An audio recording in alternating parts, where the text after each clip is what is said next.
I'm looking ahead at my schedule for next week and I don't know when I'm going to be able to prepare meals for me and my family. This past week I barely had time to make a quick chili recipe from the Eat Move Save website.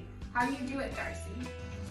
Hey Taylor, you know what? Chili is a great idea. Do you know that doubling your recipe so you can eat some tonight and put some in the freezer would help save some time?